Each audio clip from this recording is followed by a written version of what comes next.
filosoofku waa qof inta badan ku hawlan majaalka guud ama arrimaha guud kawniga ah iyo jiritaanka. De waxaad garanaysaan field dhan baa jira oo falsafada oo philosophy la yidhaahdo, oo laamihiisa iyo aqoomihiisa kale leh. Marka filosoofku had iyo jeer inta badan wuxuu ku hawlan yahay inuu isweydiiyo arrimaha guud ee kulliga ah ee waaweyn, sida jiritaanka, waa maxay jiritaanka, xaggeenu ka nimi, xaggeenu ku dambaynaynaa, oo inta badan la xidhiidha laanta metaphysicska ama maa waraa dabiica, dabiicadda waxa ka shisheeya. Sidoo kale wuxuu ku hawlan yahay aqoonta biniaadamku siduu wax ku ogaan karaya,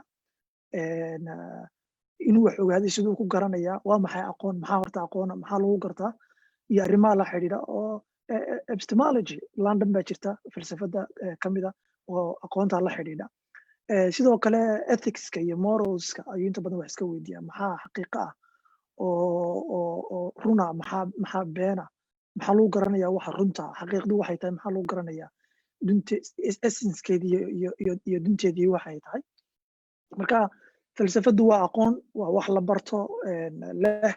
majaaladeeda iyo fiiliyadeeda iyo laamaheeda leh, su'aalaheeda iyo buxuusteeda la weeyaan. Sidoo kale waa qofka mufakerku ah. Mufakerka waxaa la odhan karaya waa qof ka yara hooseeya, ugana dhow xagga waaqaca marka la eego filosoofka. Inta badan waa qof laga yaabo inuu takhasus leeyahay, waxaa laga yaabaa inuu luqadda takhasuskiisa ay ahayd, waxaa laga yaabaa takhasuskiisu inuu ahaa engineerinka ama dhakhtar inuu ahaa, ama shareecada inuu ku takhasusay baa dhici karaysa. Laakiin waa qof majaalkiisii iyo takhasuskiisii ka soo baxay oo ku foogan inuu sameeyo afkaar, mafaahiim cusub inuu sameeyo, inuu taariikhdii ummadda iyo taariikhda umamka inuu baaro oo kasoo dhex saaro sunan iyo qawaacid lagu fahmo dhacdooyinka dhacaya. Wuxuu inta badan isku hawlaa inuu u gondodego xididada iyo muxuu ahaa halka isha ay ka imanaysa mashaakisha. Marar badan dhacdooyinka maanta dhacaya, in badan oo dadka kamid ah dhacdooyin bay u yihiin oo way gorfayeen, waxay yidhahdaan dhacdadan baa dhacday, tan baa dhacday, tan baa dhacday. Dhacdooyinkan waxay u dhacayaan sababaa jira, waxaa jira wax ka dambeeya. Tusaalaha kale burburkii Soomaalidu inay dowladdii ka burburto, sababaa jiray. Qofka mufakerka wuxuu ku hawlan yahay inuu isweydiiyo sababahan maxay ahaayeen. 1991kii dowladdan iskamay burburin, waxbaa ka horreeyey. Maxay ahayd wixii ka horreeyey? Waxa weeye waxa ay dadka mufakiriinta iyo mutaqafiintu ay ku hawlan yihiin. Marka mufakirnimadu maaha wax jaamacadaha laga barto, cilmi la barta maaha, laakiin waxa weeye waa qofku siduu u fekerayo iyo hamiga uu xambaarsan yahay iyo kutubta uu aqriyo iyo sida uu ula falgalo wax ka ogaanshaha dadka mufakiriinta ah, iyadoo inuu caqli jabbaara leeyahay, wax ku gorfeyn karayo, wax ku dhiraandhirin karayo, wax ku wala hufi karayo inuu leeyahay. Marka ma ahan wax iyada la barto. Marka labada darajo, filosoofka iyo mufakerka, darajo ka hooseysa oo marar badanna ay iska shabahaan wax badan, mufakiriinta iyo filosoofada ayuu mithaqafku leeyahay. Laba darajo kale ka hooseeya baa jira oo in badan dadkeena wax barta, maanta aqoon-yahanka aynu ku tilmaamayno, la gelin karayo, khaanadaha la gelin karayo weeyaan. Xafan wuu tuuray raalli ahaada, wuu tuuray, soo laabashadana way igu adkaatay. Marka qofka mutacalimku waxaynu nidhi waa qof wax bartay, waxaa laga yaabaa inuu bachelorkii qaatay, mastertii qaatay, ilaa PhD inuu gaaray baa dhici karaysa. Laakiin ma lahan waxyaabihii kale looga baahnaa qofka aqoon-yahanka inuu yeesho ama calaamadihii kale lagu garanayay oo aan tilmaami doono ma lahan. Qofka mutakhasiska ah ama takhasuska leh waxa weeye waa qof laga yaabo inuu cilmi nafsiga bartay, oo bachelorkiisa cilmi nafsiga ku qaatay. Waxaa laga yaabaa laan ka mida laamaha cilmi nafsiga oo aan dhihi karayno tusaale cognitive developmentiga inuu ku qaatay, inuu mastertiisa ku qaatay. PhD-dana waxaa laga yaabaa inuu kasii takhasusay memoryga ama xasuusta iyo waxyaabaha la xidhiidha. Marka takhasusku mar walba qofku si ballaaran buu u bilaabaya, aakhirkana waa qof soo ururinaya oo laan ka mida intuu isugu yimaado masterta ku qaato, haddana wax ka mida laanta kusii qaadanaya PhD-diisa. Waa qof noocaas ah. marka dad in badan oo kamid ah dadka maanta ina horboodaya ama siyaasadda galay ama aynu aqoonyahanka ku tilmaamayno waxaa la oran karayaa waa dad mutacalimiina oo wax bartay laakiin aan aqoon-yahan ahayn. qofka aqoon-yahanka waa qof leh takhasus leh laga yaabo inaanu takhasus lahayn. dad badan oo aqoon-yahana oo muthaqafiin ah oo soo baxay baa jira caalamul-islaam iyo dunida kaleba ka soo baxay, haddana laga yaabo inaanay waddadii caadiga ah iskuulka loo soo marayay aanu soo marin. laakiin qofka muthaqafka ah waxa weeye calaamadda uu leeyahay waxa weeye inuu leeyahay takhasus iyo inaanu lahaynba, inuu jaamacad ka soo baxay oo shahaado haysto iyo inaanu haysanba, laakiin waa qof leh aqoon ballaaran, kayd aqoomeed buu leeyahay, rasiid macrifiyuu leeyahay oo takaamuli ah oo isdhammaystiraysa, isbuuxinaysa. maxaan uga jeedaa? qofka muthaqafka waxaa lagu tilmaamaa waa qof cilmi walba wax ka yaqaana. ugu yaraan cilmi walba waxaa laga yaabaa kutub iyo laba inuu ka akhristay. waa cilmi walba waxbuu ka yaqaanaa. sidoo kale way istakaamulaysaayoo waa qof garanaya keliya maaha maadiga qof aqoon u leh, keliya maaha shareecada keliya qof aqoon u leh, waa qof shareecada wax ka yaqaana, culumtii kale bulshada, tii natural science-ka, tii thaqaafadda ummadda uu la nool yahay, taariikhdeeda, bii'adeeda, dhaqankeeda, afkeeda, sugaanteeda, qof wax ka yaqaana weeyaan. waa qof dhammaystiran oo dhinacyo badan iska buuxinaya. arrinta ugu horeysa waa arrintaa. kaydkaa marka aqoomeed buu leeyahay. arrinta labaad ee muhiimka ah waxa weeye waa inuu leeyahay garaad iyo maskax wax dhiraandhiri karaysa, wax hufi karaysa, wax kala haadin karaysa, wax kala shaandhayn karaysa, aqoontan uu soo qaadanayana kala shaandhayn karaysa. sidoo kale aqoontiisa iyo aqoonta uu hayo uu xambaarsan yahay iyo waaqaca uu ku nool yahay iswaafajin karayo. aqoontaadu waxa aad soo baratay haddii waaqaca aad ku nooshahay iyo ummadda aad la nooshahay duruufteeda iyo mashaakisheeda aadan ku xallili karin oo aadan waafajin karinin, iyadana way kaa saaraysaa khaanadii inaad tahay qof muthaqafa. taa waxaa ka dhalanaya markaa calaamadda saddexaad ee muhiimka ah iyadana ah inuu dowr muuqda ku leeyahay. dowr muuqda inuu ku leeyahay. waxaa laga yaabaa inuu qofku aqoon ballaaran leeyahay, isbuuxinaysa. waxaa laga yaabaa inuu leeyahay caqli waxuu ku dhiraandhirin karayo, wax ku kala hufi karayo, wax ku kala haadin karayo, laakiin aanu dhaqaaqin, aanu majaalka caamka ah public sphere-ka caamka ah inaanu gelin, inaanu dowr muuqdo iyo saamayn aanu ku lahayn. haddii aad wax soo baratay intaaba aad leedahay oo laakiin aad iska gasho jaamacaddun isaga ekaato oad iska dhigto, ama aad meel iska koobnaato shaqadaadii iyo hawlahaagii iyo danahaagii iyo nolol maalmeedkaagii waana soo saarato, kaama dhigayso qof muthaqaf ah oo waa inaad doorka aad yeelato. waxaan insha allah intaan raacinayaa shuruudo dhowr oo kale oo muhiima oo qofka muthaqafka looga baahan intaanan gelin shaqadiisa iyo waxa looga baahan yahay qofka aqoonyahanka ah ama qofka muthaqafka ah shaqada uu leeyahay ee hortaalla. iyo aakhirkan waxaan kusoo gebagabeynaya insha allah aqoonyahanka soomaaliga ah hawsha hortaalla waa hawl noocee ah. hawsha hortaalla waa hawl noocee, kadibna insha allah su-aalaha ayaan u gudbi doonaa hadduu ilaah yidhahdo. shuruudda ugu horeysa aan isleeyahay shuruudaha muhiimka marka laga soo tago saddexdaas shuruudood aan soo tilmaanay, waxaa soo raacaysa in qofka aqoonyahanka waxyaabaha looga baahan yahay waxa weeye inuu rajo abuuri karayo, inuu qof ummaddu mashaakisha iyo duruufta ay la nooshahay iyo dhibaatooyinka ay ku jirto keliya maaha qof marar badan markaad aragto ummadda mashaakisha ay la nooshahay, weliba tusaale oo kale mashaakisha bulshada soomaaliyeed ay la nooshahay, qofka muthaqafka ah waxaa fudud in uu rajo dhigo, inuu quus geli karayo. laakiin isagay tahay ciddii ummaddan wax u himilayn lahayd, ciddii ummaddan rajo gelin lahayd, ciddii ummaddan yididiilo ku abuuri lahayd waa isaga. waa shaqo marka looga baahan yahay. qofka muthaqafka inuu baahannahay waxa weeye qof ummaddan u abuuraya himilo iyo yididiilo u abuuraya. muthaqafku waa hogaamiye.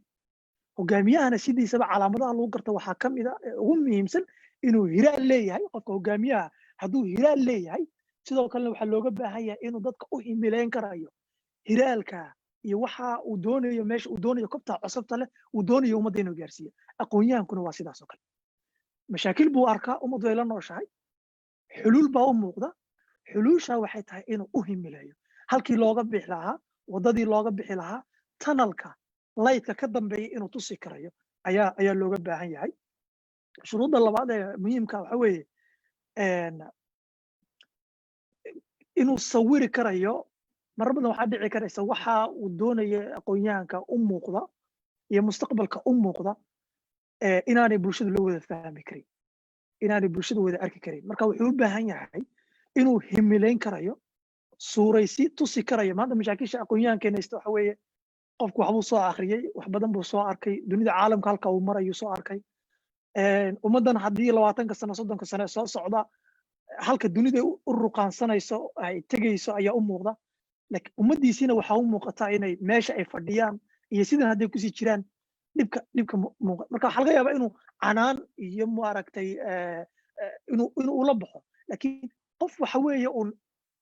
qofku marka uu jiifo oo bukaanka yahay ama uu dhaco ama uu kufo sida bulshadeen oo kale waa bulsho kuftay waa bulsho caalamka kaalin kaga jirtay laakiin kuftay bulshadu marka ay kufto waa sidii qof dhulka jiifo oo kale weeyaan qofka wuxuu kaaga baahan yahay inaad soo qabato kor u soo qaado salaanka soo saarto waxa kuu muuqda adigu waad arkayso inaad tusi karayso marka waa inaad luqadooda iyo waxa ay fahmi karayaan ilaahi subxana watacaala qur-aanka wuxuu inoogu sheegayaa in nebi walba wama arsalna min nabiyin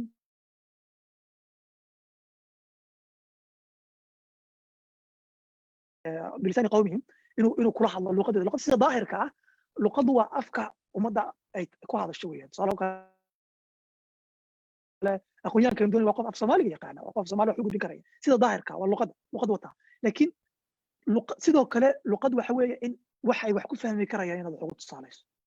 macrifadoodana wax ugu tusaalayso mahmaahyadooda iyo sugaantooda qofka soomaaliga wax ku fahmaa mahmaahyadiisa iyo sugaantiisa marka waa inaad luqadiisa kula hadli karayso dad maanta adu waad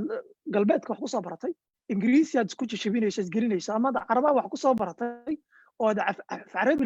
lasoo ummadda la hor timaado iyo wax isku laaqan wax badan ummaddii waxaa laga yaaba inaad tusaalayn karin marka waa ummadda inay luqaday wax ku fahmayso iyo mafaahiimteeda iyo halka ay waxay wax ku fahmi karayso inuu qofka aqoonyahanka inuu fahansan yahay weyaan arrinta shuruudda saddexaad ee muhiimka waxa weeye aqoonyahanka waxaa looga baahan yahay marar badan waxaa dhici karaysa inuu mashaakishii ku howlan yahay isagu uu wax ka fahmay bulshadii wax u himileynayo laakiin in isagiiba laga yaabo in weerar lagu qaado in isagiiba culays ay kala soo darisaa dhici karaysa in ummaddii la fahmi karaysa wixii u muuqday baa dhici karaysa marar badanna waa sida dhacda aqoonyahanka marar badan waxa dhaca waxa weeye sida wax u arkayo iyo meelaha waxa u muuqda wax badan oo ummadda aan u muuqan ba isaga u muuqda maadaama uu qof wax akhriyo yahay maadaama qof tajaaribta caalamka iyo ummaduhu siday u nool yihiin qof fahansan yuu yahay maadaama uu salaan saaran yahay sidaynu tilmaaminay waxaa dhici karaysa meelo badan inuu ka gaabiyo oo ummaddu ay fahmi karaan marka waa inuu sabar u yeesho waxaa laga yaabaa in lagu dhagaxyeeyo buugga geeljire iyo aqoon jire maxamuud axmed cali laga qoray aqoonyahaankii sabab u ahaa in badanoo ka mid ah maanta aqoonta soomaalidu ay ku naaloonayso in badan raggii rafaadka iyo loo soo dhagaxyeeyey ayuu ka mid ahaa buug waxaa jira marka taariikhdiisa laga qoray sheekh isagoo jooga waqtigaa halgan badan baa jiray waqtigii sayid maxamed abdulla xasan iyo ragga lamidkaa ay maaragtay dagaal kula jireen gumaystaha bay ahayd xilli waxay laga digayey loo arkayay gaalka iyo gumaystuhu inuu ummadda gaalaysiinayo marka xilligaa waxaa la diiday in iskuulladii caadigaa la aado oo maxamuud axmed cali oo xilligaa sodomeeyadii soo laabtay oo maaragtay doonayo inuu dadkii wax baro oo iskuulle iyo furo dhulkaa sheekh iyo meelaha ayaa ummaddii way fahmi weyday waxaa loo arkay nin dadkii gaalaysiinaya inuu yahay in ninkii reer galbeedka inuu la shaqaynayo deetana xitaa waxaa la gaaray heer la dhagaxayeeyo oo la shiido marka yuusuf xaaji aadan oo markaa hargeysa jooga ayuu wuxuu usoo qorayaa warqad xilligaa warqadaha waa la akhriyi jiray fariimaha ku qoran gumaystuhu wuu eegi jiray si loo ilaaliyo dee qofka inuu kacdoon iyo wax abuurayo warqad buu marka soo diray yuusuf xaaji aadan ilaa labadaba ha wada naxariistay usoo diraya yuusuf xaaji aadan waa fawziya xaaji aadan oo maaragtay ra-iisul wasaare kasoo noqotay ra-isul wasaarahan odhan wasiirka arrimaha dibadda iyo ra-isul wasaare ku-xigeen kasoo noqotay soomaaliya haddana xildhibaanada inay tahay aan jeclahay aabaheed weeyaan marka waa raggii aqoonyahaankii waaweynaa ee weliba soomaalida ahaa yani aqoonyahan badan baa inoo soo baxay markii dadkii ugu horreeyay baxay caalamka aaday dibadda u baxay oo kusoo bartay aqoonyahan badan baa soo laabtay in badan oo kamid a dad waxay ahaayeen un gaalkii meesha ka tegay un u eg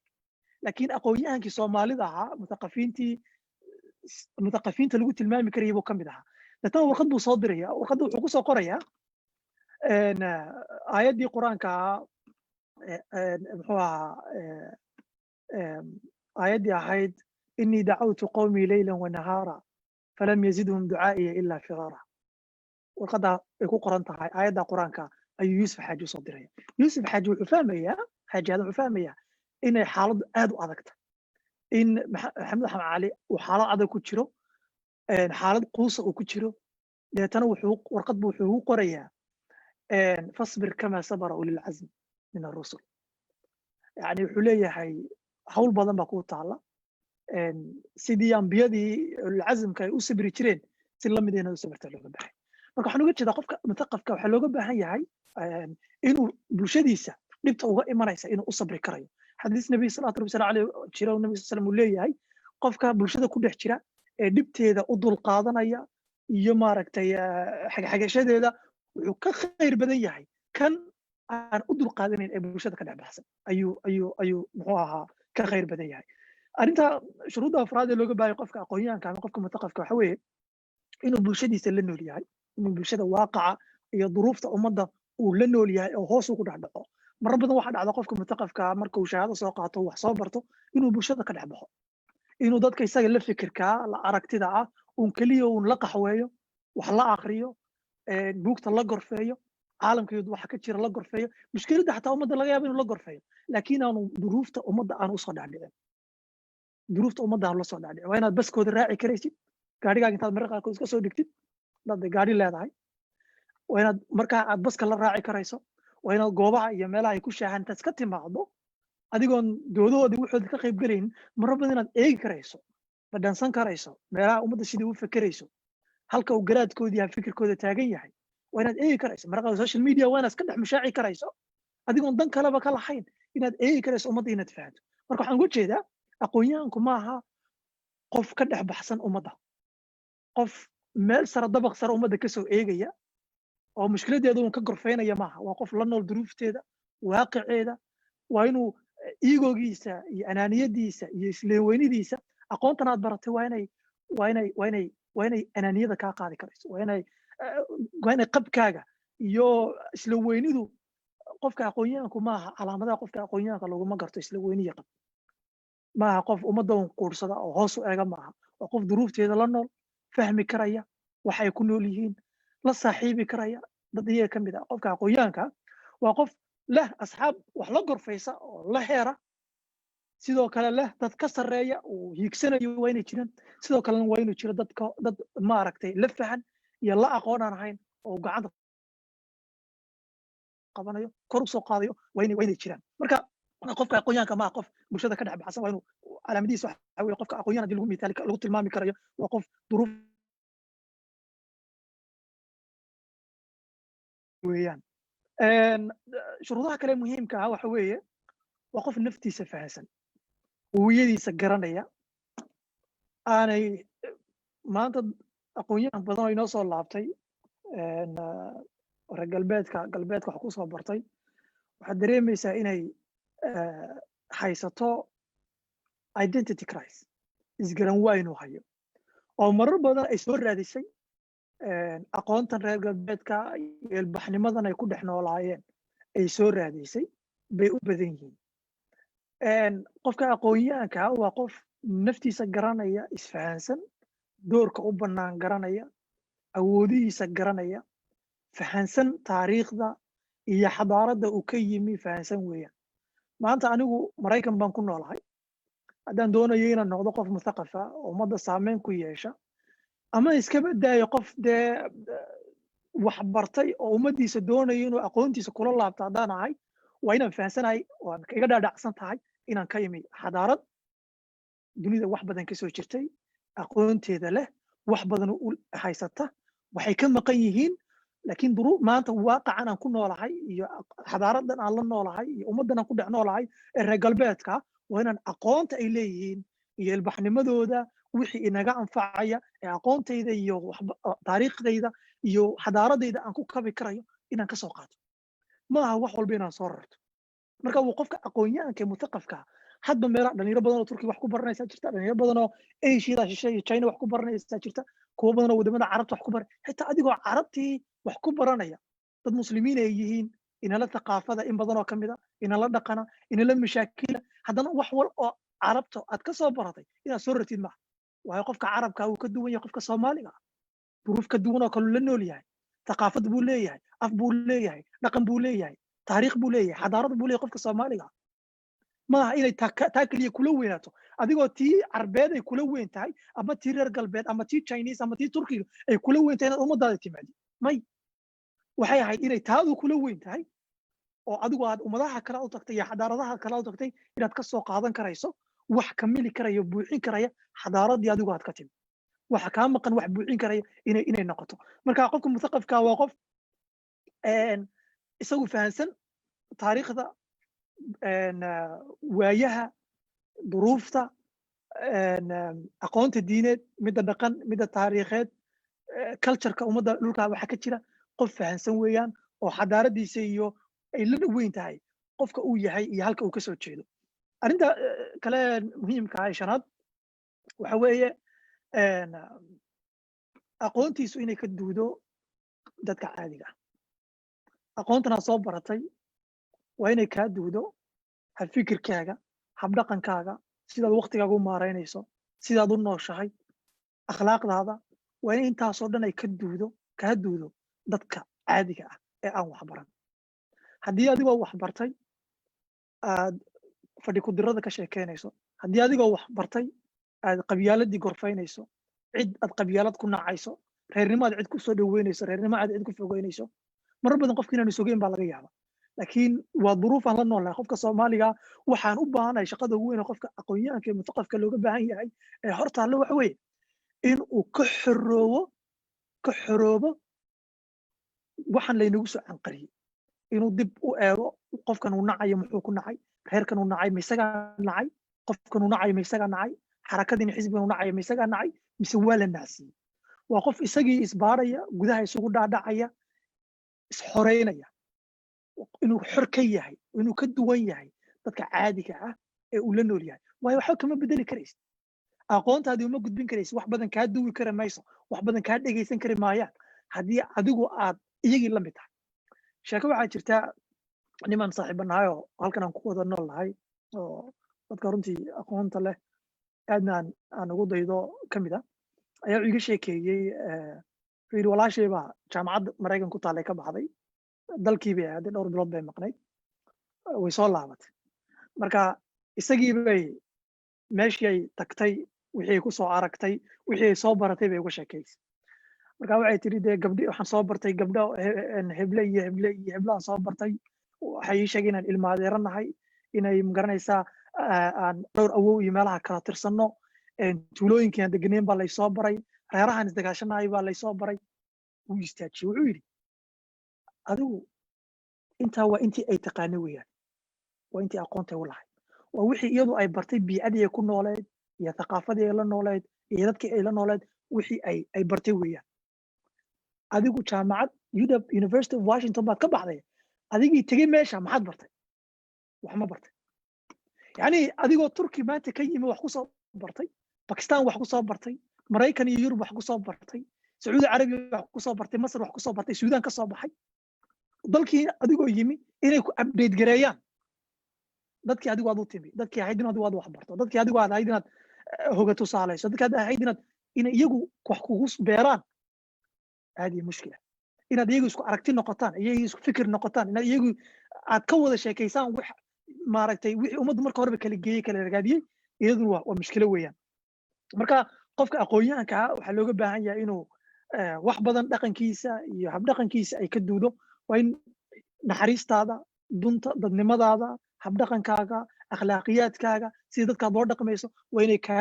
ka duudo qofka reer miyiga qofka bal dadka reer miyiga waxba yaanan wada maagin dad badan oo wanaagsan baa ku jira laakiin dhaqankan qalafsan dhaqankan isku naxariisasho la'aanta ah dhaqankan akhlaaqiyaadkii iyo diinacayga ah in ay ka duudo weeyaan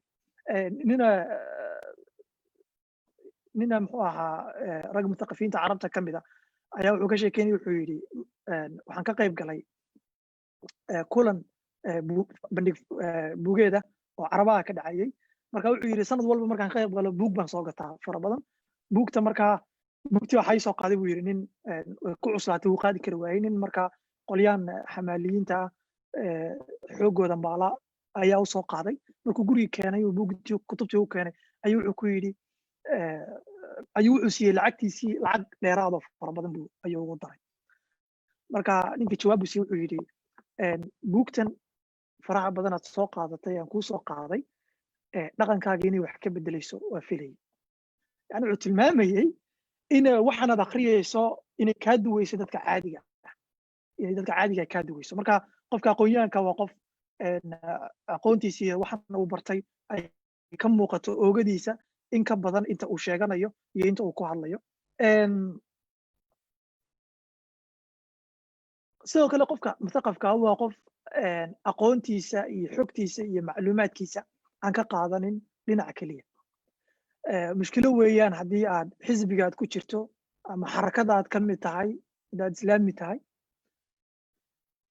ama reerka aad ka mid tahay aad ka dhalatay adigu ma tihide mafaahiimta khaldan waxaa ka mid ah qofku inuu yidhaahdo reerkaasaan ah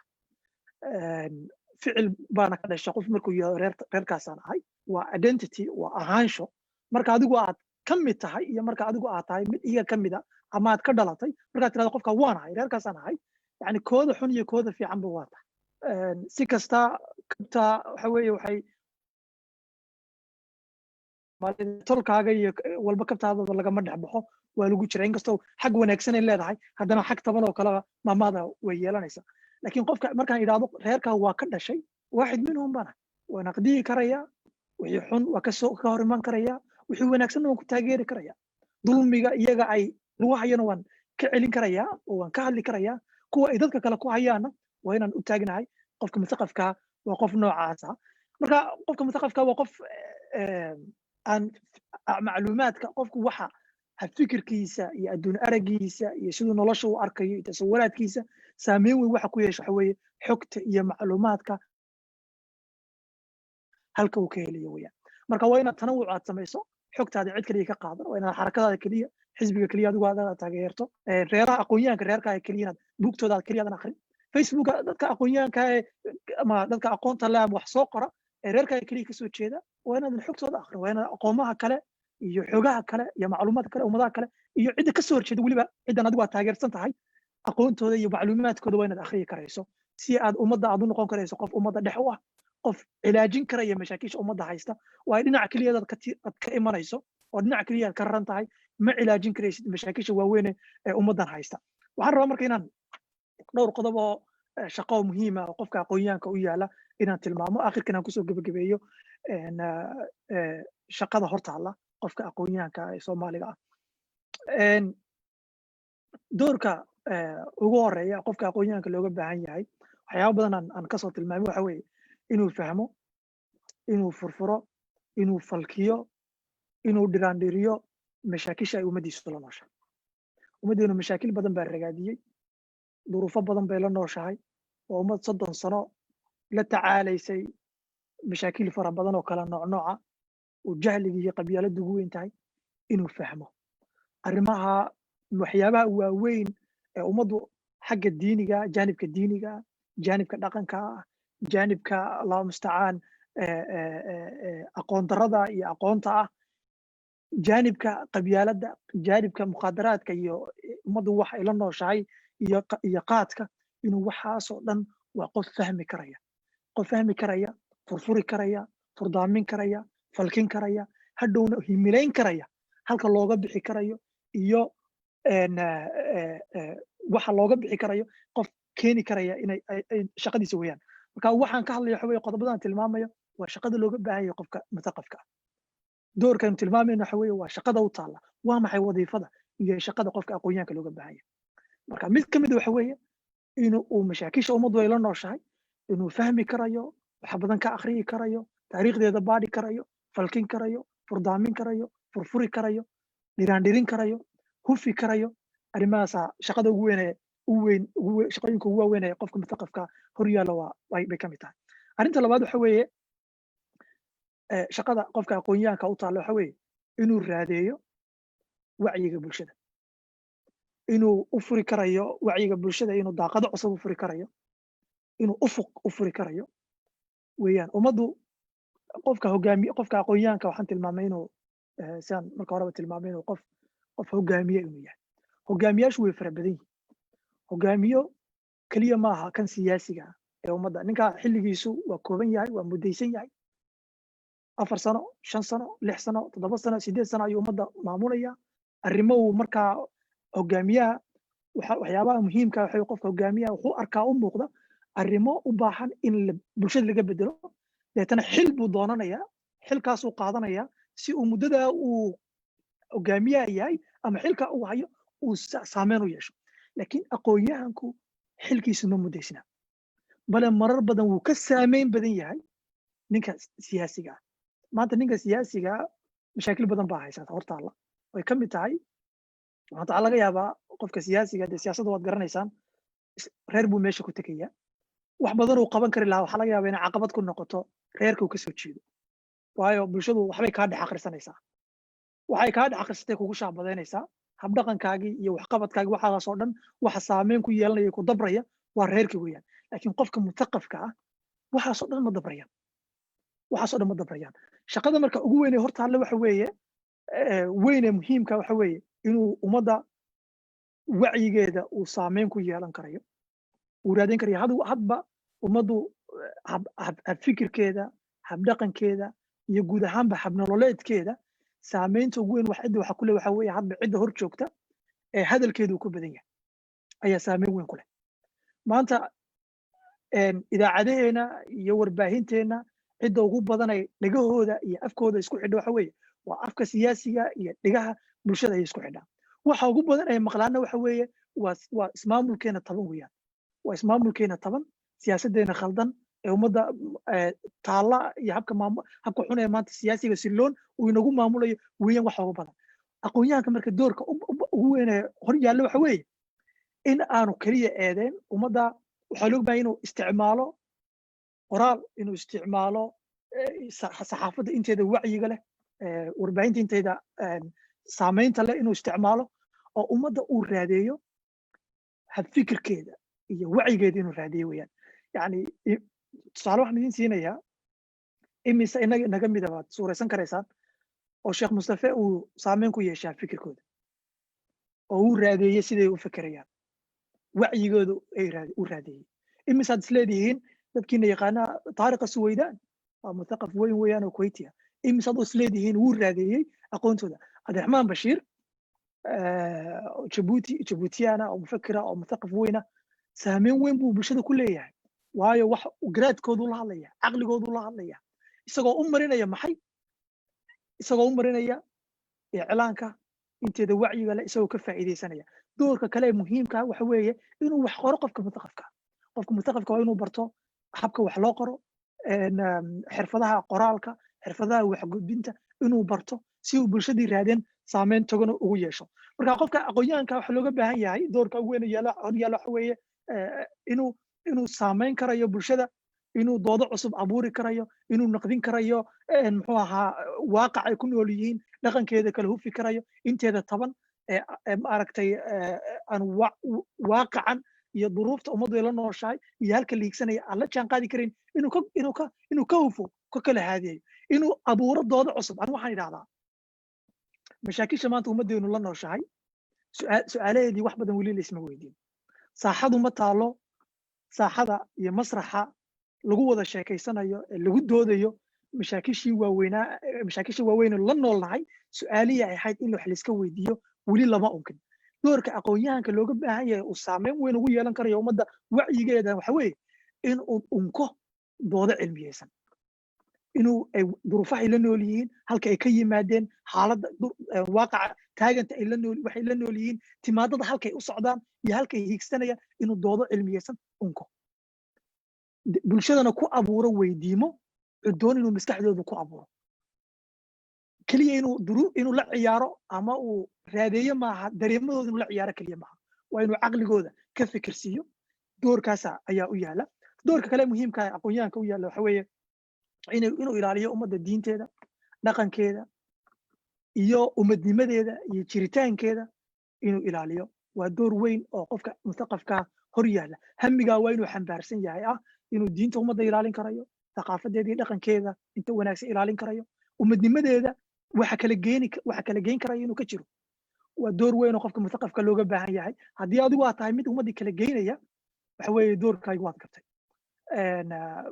dad badanoo maanta aqoonyahan sheeganayo jaamacada ka soo baxay ayaa ummaddii kala geynaya oo duruuftii markii hore ay ku noolaayeen mid ka sii fog sii geynaya afkaar ummado kale ay duruuftoodii waayahoodii ay ku xalisteen inta uu soo koobiyeyo soo raro ummaddiisa u keenaya maanta maxaa keenaya in mustaqafka ama qofka aqoonyahanka soomaaliyeed inuu maanta ummadda ka dhex abuuro doodo ay ka mid tahay in diinta iyo la kala saaro nolosha in la kala saaro diinta iyo siyaasadda in la kala saaro inagu duruuf in haysato ma tahay weydiin in lagu abuuro ay tahay ma tahay maaha dadkaa weydiintaa waxa keenay ama dad duruuftoodii ay ahayd duruuf raggii diinta sheeganayay baadariyiinta ahaa ay iyagu ummaddii iska dhigeen ilaahye yaryar oo caqabad ku noqday in dadkii aqoonyahanka ay fikiraan ummaddii ay saameyn ku yeeshaan waajibkoodii ay gutaan dad caqabaday ku noqotay weeyaan deetana waxay yidhaahdeen nimankan ina hortaagan iyo waxan ay xambaarsan yihiin kama jawaabayso duruufteenna jawaabo uma hayaan inaga horleexiya laakiin diinteenna maanta islaamka miyay u weysay duruufta aan ku nool nahay iyo waaqac aan ku nool nahay miyay u weysay jawaabo miyay u weysay umay waayin maanta caalimka ama wadaadka soomaaliyeed caqabad kuma aha qofka aqoonyahanka mustaqafka bale isagaa mustaqafa isagaa aqoonyahana isagaa looga baahan yahay door caqabad kuma aha maaha qof wakiil inooga ah diinteennii iyo ilaah inooga ah maaha marka waxa loo baahan yahay waxa weeye bale maanta annagu duruufteena waxa weye cid waxa la baahan yahay halka la leeyahay rag badan oo cilmaaniya ay ku doodayaan in diinta iyo dowladnimada iyo nolosha la kala saaro inagu waxaan u baahanahay in la kala saaro dowladnimada iyo qabyaalada in la kala saaro shaqada ku taala waa shaqadaas qofka mustaqafka shaqada u taala waa shaqada arrimaha kale doorka kale qofka mustaqafka u yaalla waxa weeye aan kusoo gebagabeynayo way fara badan yihiin waxa weeye waa wacyigelinta iyo toosinta iyo himilaynta iyo hoga tusaalaynta jiilka markaa kacaya ummadda inuu wacyigeliyo toosiyo wax badan arrimo badan kala hadlo isagoo marar badan arrimo fikira oo waaweyn oo culus iyo mashaakil waaweyn kala hadlaynin haddana inuu arrimo yaryar oo basiida oo ummadda tusaalayn karaya wax ugu tusaalaynayo mawaadiic yaroo kooban inuu ka hadli karayo wax ka qori karayo wax ka duubi karayo jiilka maanta kacaya ee quusta ku nool ee 30 sano ay ka luntay garanaynin u muuqanin tanalka lightka ka dambeeya inuu tusi karayo inuu aqoonta iyo waxbarashada iyo wax akhriska inuu ku dhiirigelin karayo inuu u furi karayo u soo rari karayo aqoomaha caalamka inuu daaqado uga furi karayo si ay aqoomaha iyaguna u raadsadaan inuu hoga tusaalayn karayo dhiirigelin karayo yacni door weyn oo maanta looga baahayo qofka mutaqafka weeyaan akhiiran waxaan kusoo gebagabeynayaa insha allah su-aalahan u gudbaynaa qofka aqoonyahanka ee soomaaliga ah anagu aqoonyahan walba kama hadlayno waxaan ka hadlaynaa qofka aqoonyahanka ee soomaaliga ah hawl weyn baa hortaalla ay tahay inuu dareensanaado shaqada ugu weyn ee hortaalle waxa weeye waa shaqo ummadda soomaaliyeed waa ummad dhinac marka laga eego dhaqanka magaalanimo ku cusub aan weli si fiican u magaaloobin waa ummad 60 70 80 ama miyi ku noolaa ama tuulooyin yaryar ku noolaa oo marka uun iyagoo weli dhaqankii magaalanimo qaadan magaalogalkii uu bilaabmay laakiin dhaqankii magaalada aan weli baran iyo sidii loogu noolaan lahaa waayo dabciyan habnololeedka miyigu wuu ka duwan yahay habnololeedka magaalada waxaa looga baahan yahay miyiga qofku keligii buu soconayaa waa keli duun waxaa laga yaabaa nimanka ilmaadeerada ah inay geela isla jirtaan haddana kala jirtaan sida maamada soomaalida ku cad ilmaadeer geela waa wada jirtaa waana kala jirtaa dhaqan wax la wadaaga maaha dhaqan wax la wada yeesho wax la wada ilaashado maaha waa dhaqan inta isku kaynta ah iyo inta isku tolka ah keliya ay wax wada ilaashadaan laakiin magaalo marka la yimaado dad kala reero ah kala afkaar ah kala thaqaafad ah soomaalidu isku dhaqan uma wada aha dhaqan guud ee wada wadaagan way jirtaa laakiin soomaalidu waa kala thaqaafad dhaqamo kala duwan bay leeyihiin oo waxyaabaha beenta laga sheegay ee ummadda marar badan laisleeyahay ha laysu keeno laakiin aanay ahayn waxyaabaha ummadda laysugu keenay ka mid tahay inaa ummad tirahdo isku dhaqan baad wada tihiin isku diin baad tihiin isku maaragtay af baad tihiin waxyaabaha ummadda mideeya ummadaha mideeya maaha anugu maraykan baan ku noolahay 51 state baa ku yaala dhowr boqoloo maaragtay af baa lagaga hadlaa af baa lagaga hadlaa ummado kala duwan oo jinsiyaad kala duwan baa haddana waxaa jirta waxay wada ilaashanayaan values iyo qiim ay wada ilaashanayaan baa jirta marka ma ahan waxyaabaha inay dadka la yidhahdo isku dhaqan baa tihiin waxyaabaha ummadda isku soo dhoweeya keliya maaha marka waxaan uga jeedaa qofka dhaqanka miyigu marar badan wuu ka duwan yahay dhaqanka magaalada wuxuu u baahan yahay in wax la wada yeesho in wax la wada ilaashado soomaalidu waa dad dhaqanka miyiga ay kala yimaadeen waa dad wax isa siiya siduu rashiid gadweyne nin sociologist ah buuggan kitaabkan qoray la yidhaahdo qaran iyo qabiil laba aan is qaadan kitaabaan jeclahay inaad wada akhrisaan qof kastoo muthaqaf oo doonaya inuu fahmo mushkiladda soomaalida uu ka qoray rashiid cabdullahi gadweyne la yidhaahdaa waxaanu tilmaamayaa in soomaalidu waxay leedahay wuu yidhi waa dad wax isa siiya laakiin ma laha dhaqan ay wax ku wadaagaan wax ma wada yeelan karayaan meel walbaad eegtana maanta wad arkaysaa masaajidda lama wada yeelan karayo labadii nin ee wada furay waxaa laga yaabaa aanay ku heshiin ganacsigii waa lagu kala boodaya siyaasaddii dalkeenii markaad eegtaan waad aragtaan ra-iisul wasaarihii soo maaragtay iyo madaxweynihiiba ayaan wada heshiinaynin marka dhaqan wax wada yeelasho dhaqan wax wada ilaasasho dhaqan maaragtay mushkiladeena aan wada xalino dhaqan ma jiro marka ummad marka iyagoo dabcigaasa reer miyinnimo leh oo dhaqankii magaalo weli aan qaadan ayaa haddana waxaa la siiyey oo loo keenay dowlad casriya oo aanay waxba ka aqoon oo baahi weyn u leh in wax la wada yeesho in wax la wada ilaashado dowladdii iyagoon baran dhaqankeedii baran marka hore maxaa nidhi iyagoon dhaqankii magaalanimo baran oon weli magaaloobin ayaa waxaa la siiyey dowlad casriya loo keenay waddan baa laga dhigay waxaa la yidhi qaraarad baa loo sameeyey isku tiirsanaada caalamka meel ka galaa la yidhi iyagoon tii fahmin bay dowladdii ka burburtay burburkii iyagoon weli ka soo kaban oon weli ka soo doogin ayay cawlama ku timid globalizationkii baa saameyn weyn ku yeeshay qofka soomaaliga marka waa qof from miyi to magaalo to muxuu ahaa burbur to international muddo yaroo kooban marka waxay ka dhigan tahay qof maanta dhashay horey ka orday horey ka guursaday maraaxishii qofka korriimada uu soo marayay sida qofka biniaadamka uu korriimo u maro sanadba sanad biloba bilo maraaxil uu maro garaadkiisi iyo cognitivekiisi uu u dhismo laxawiyadiisii ay marba u koraan maraaxisha biniaadamka uu maro marxalad la mida ayay martaa bulshaduna martaa marka marxaladaas annagoo marxaladaa intaa lacag kasoo boodnay qof maanta dhashay oo haddana orday oo haddana guursaday oo kale baan nahay bulshadeenu waa bulsho noocaas ah oo haddana weliba la nool mashaakil fara badan oo qabiilay ka mid tahay jahli ay ka mid tahay aqoontan uu qofkii inoogu horreeyay PhD qaata 2012 inuu dhintay baan u malaynayaa ninkii la oran jiray ninkii ugu horreeyay PhD qaatay buu ahaa inta taariikhda la xusay laga ogyahay marka dad jahli badan la nool qabyaalad iyo maaragtay weli ragaadisay dhaqankii magaalanimo weli aan baran dowladnimadaan weli wax badan ka fahansanayn federalismkan soomaaliya maanta hadda lagu dhaqayo la leeyahay hataa wax badan ka fahansanan qofka soomaaliga dad federalism waa maxay aad weydiiso wax badan kama fahansan bal kuwa keenay baa laga yaabaa lisku inay iska soo rareen waa mashaakisha waxay ka mid tahay la iska keenay iyadoon wax badan la eegin duruufta ummado kala duwan oo kala jaajaada ayuu federalismka wax u taraa laakiin ummad homogeneous oo iyadooba isku mid oo isku isira waxba uma soo kordhiyo marka waxaan uga jeedaa mashaakishaasa marka qofka aqoonyahanka hortaagan ee soomaaliga looga baahan yahay marka waa inuu fahmo si lamida sida marxaladaan u tilmaanay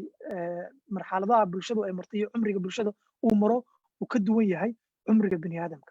cumrigeena inaan ku dheeli tirno ama aan qiyaas kaga qaadano mushkiladda ummadda haysatay sida looga bixi karayo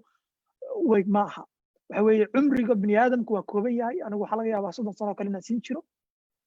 qofka biniaadamka 70 sano jira laakiin ummad inay samaysanto oo marxaladahaas oo dhan weliba aan tilmaanay kasoo booday inay samaysanto shaqo weyn baa taalla marka cumrigeena inaan ku qiyaasna maaha cumriga biniaadamka ee shakhsiga iyo cumriga bulshooyinku waa kala duwan yahay waa kala dheer yihiin hawshaasaa marka inoo taalla waxaan rajaynayaa kolley wax cusub idiinma sheegin wax una taqaaneen baan idin xasuusiyey idinku cariyey maskaxidiina aan u soo dhoweeyey waxaan rajaynaya inaan xalqadaanan wuxuun